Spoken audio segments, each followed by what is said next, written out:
What's going on, everybody? So I really wasn't gonna do a video on this, but what the heck? Working on the Blazer again out in the garage.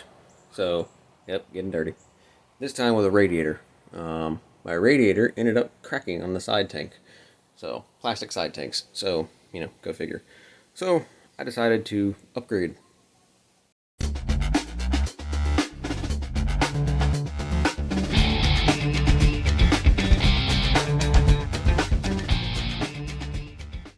So I already had dual electric fans out of a Dodge Intrepid. Common swap on these Blazers and S10s with a 4.3. They fit right on the factory radiator perfectly. After you cut off the side mounts and make your own little brackets, these actually three slot into where the lower fan shroud goes. And then I made some top ones that kind of bolted actually to the radiator, top fin along the radiator. Pretty snugly, holds it in there really good, and then just wired to a couple of relays because they are low and high speed. Worked great, cooled the truck down amazingly well in Florida summer. With a stock radiator. Problem with the stock radiator is the plastic end caps, and of course that's where mine split. So we've got an all aluminum baby here. This one is from a brand called Liland. I don't know how to pronounce it. It's made in China. I'm going to call it Liland. I wasn't really looking for a performance upgrade because the stock one did great for the truck. Kept the truck running cold, or cool, I should say, right at thermostat temperature, even on the hottest Florida summer days with the AC on and idle. But I wanted something without these plastic freaking end caps that kept popping open on me and cracking and splitting. So, actually, this is the first one that's happened to it. But, nonetheless, out goes the plastic intakes, in comes the all aluminum. So, like I said, this baby's all aluminum, welded on tanks. It's got a nice metal petcock for the drain instead of a plastic one. Comes with all the fittings. The one thing I can say about the fittings is they come loose, so you do need to back them off. I put some Teflon tape on these ones, the bottom ports, which is just an adapter that steps out into the transmission cooler lines. I don't think it's needed. I think they're tapered fittings, but peace of mind, I put them in there. The rest of them have O-rings, which, by the way, come dry. Yeah, I would suggest backing them out, put a little lube on them, and then tighten them down. But otherwise, it's like I said, it's not necessarily a performance upgrade. It might cool a little better, but it's got the same core size. I don't know the measurement, but the core size thickness is exactly the same. It's just a single core, single pass radiator. It's just all aluminum, so don't have to worry about the plastic tanks popping off on me or cracking and splitting open like this one here did, which you can barely make out in the light now, but yeah, a little crack right across there. So anyhow, I'm going to get this puppy thrown in there, throw my electric fan on there, put some antifreeze back in it, and call it a day. Alright, super pleased on how this fits in there. Fits down into the stock mounts at the bottom perfectly. Doesn't stick up any higher than the core support. So factory mounting, or the mounts that I have set up with my electric fans, will work perfect on this. Quick note, doesn't come with a cap with these Liland radiators, so pick yourself up a new cap. Don't put a new radiator and use your old cap, that's just dumb.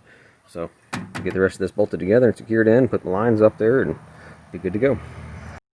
Alright, so the radiator's in, we got our hoses hooked up, we got our transmission lines and oil cooler lines, which you can't really see, but they're down there on this side hooked up. Those were a little bit of a bear. I actually had to unthread them from the radiator, clip them on the lines, and then thread them back in while they're already attached to the lines. Not ideal, not really good for the O-rings inside the fittings, but I couldn't really get the fittings to, or the lines to pop into the fittings regardless. But now they're all in there, all the clips are back on them, and got our upper and lower hose in there. Got one of my temporary brackets just kind of holding it from flopping around, which I don't really need it now with the hoses hooked up. But she fits in there pretty good. Very pleased with that. So pretty much all I got left to do is lower my electric fans back down in there.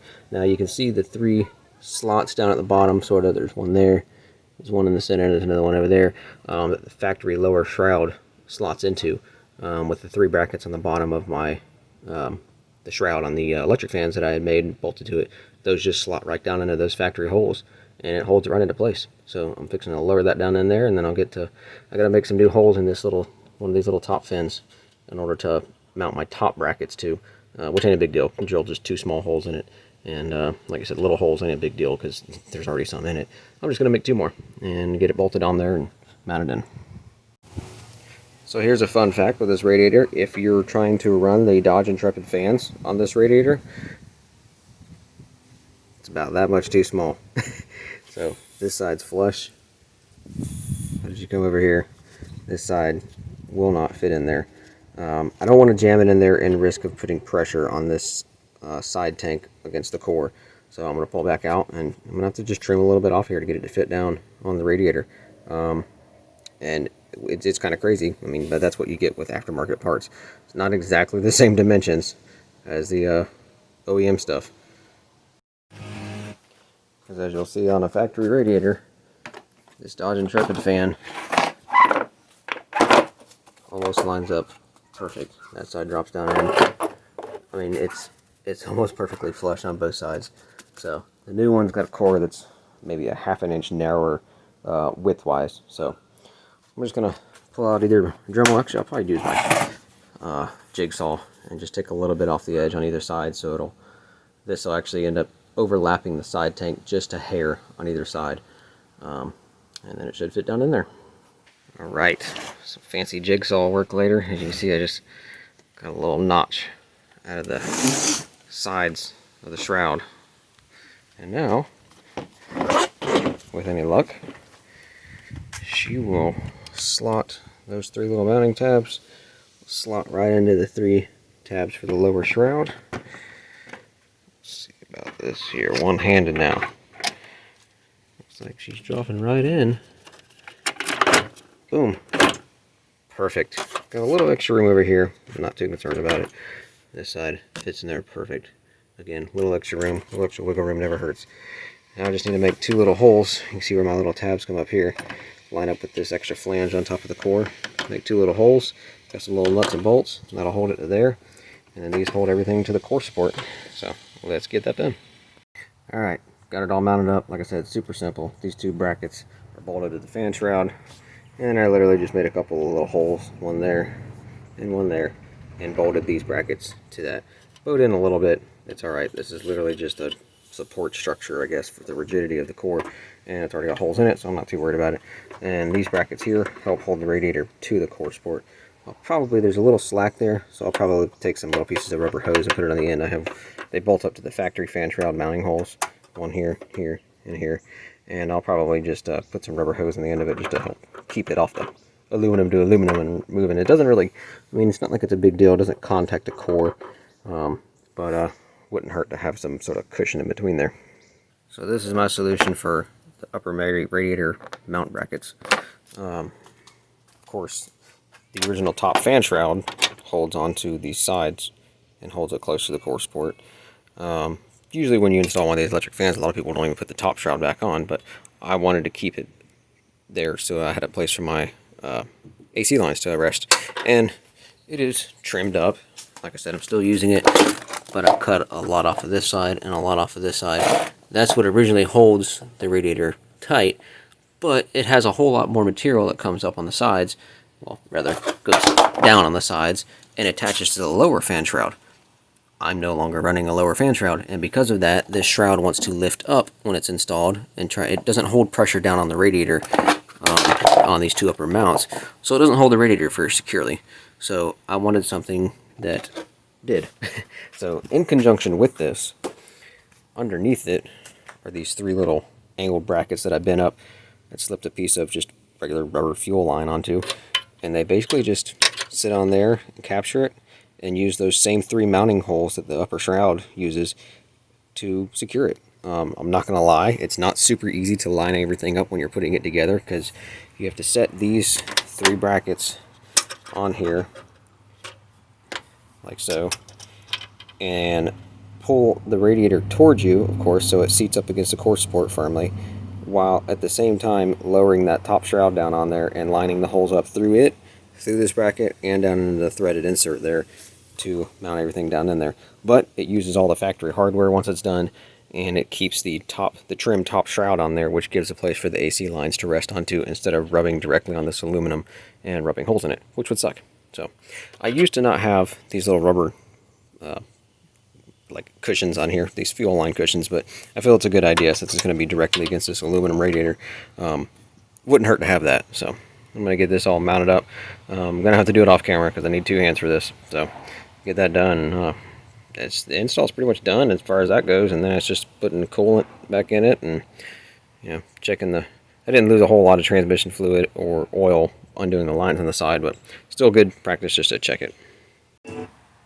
And of course, to clear those 3 brackets, You have to make slots in line with the holes. I don't know what I was doing there. That was probably some other first attempt at trying to get it to mount. That was like 6 or 7 years ago, so I have no idea. But the holes are in line with, or the slots are in line with the holes so the brackets can pass through. So that way when it sits down, the brackets can pass through here and reach over the radiator. Because as you're looking at it, this is upside down, so it goes like that. But you've got to make these slots here for those brackets to pass through. Otherwise, it's not going to sit down on there. Well, she's in there, and all seems to be well. Got the antifreeze topped off, ran it to operating temp till the thermostat opened, and everything's good. So, thoughts. Well, I wouldn't go out and buy one for a performance radiator. I don't think it's going to cool any better than the stock one, to be honest. I think the benefit, though, is the all-aluminum construction instead of the plastic side tanks. I don't have to worry about the side tank splitting on me again now. But as far as performance goes, I don't expect it to cool any more than a stock radiator, seeing that it's just basically OEM spec as far as size goes. Single core, single row. So, that being said, I wouldn't jump to this Liland brand radiator for like a V8 swap. You're not going to get any more performance for cooling than the stock one. But if you're having to replace the radiator, if you got a little extra change in your pocket, go ahead and go for it. It's a good upgrade as far as a stock replacement goes, to get rid of the plastic in tanks and have an all aluminum construction. My install took a little longer because I redid some of my brackets to mount my electric fans. But as far as a direct replacement goes, I don't think there would be any issues with the stock fan shrouds wrapping around this radiator, the top and the bottom. As you see, the top ones fit in there. There's a little groove just like the stock one has, where this kind of sits down on it and cushions, and the bottom two pegs fit right down into the core support, mounting little rubber bushings like they're supposed to. And like I said, being that it's not any thicker than the factory one, shouldn't be any issues with it being a direct drop-in replacement to get rid of a tank with plastic end caps to go with this all aluminum. So very pleased with it. Got it off of Rock Auto. You know, I'm not at all affiliated with Rock Auto, but those guys, hands down, that's my go-to. If I can wait a week or so for parts, that's where I'm going. And these guys, it's amazing. Their shipping is just on par. You know, this stuff usually comes in a day early, and you get a free magnet with every order. Ironically, this one, you know, in a box containing a radiator that would fit a Chevrolet S10, they send me a magnet with Rick's Chevy S10 on it. So, of course that's not going to focus. Come on. Gorgeous looking S10. That's a great looking S10, Rick. This is going on the garage freezer with the rest of them here. So, I do a lot of Rock Auto orders. But, yeah, like I said, I'm not affiliated with Rock Auto, but their website makes it super easy to find the parts for your year, make, and model. The prices are great. There's a ton of different options for most parts on there. And that's just my go-to place. But again, not affiliated with them. I just support them. They're great. But that's about it. I hope you enjoyed watching. Don't forget to like the video and subscribe to the channel. Always coming up with new stuff, placed either in the garage or in the house on the computer. Kind of in all kind of hobbies and that sort of thing. So always trying to bring out new content. So don't forget to check back later, and we'll see you.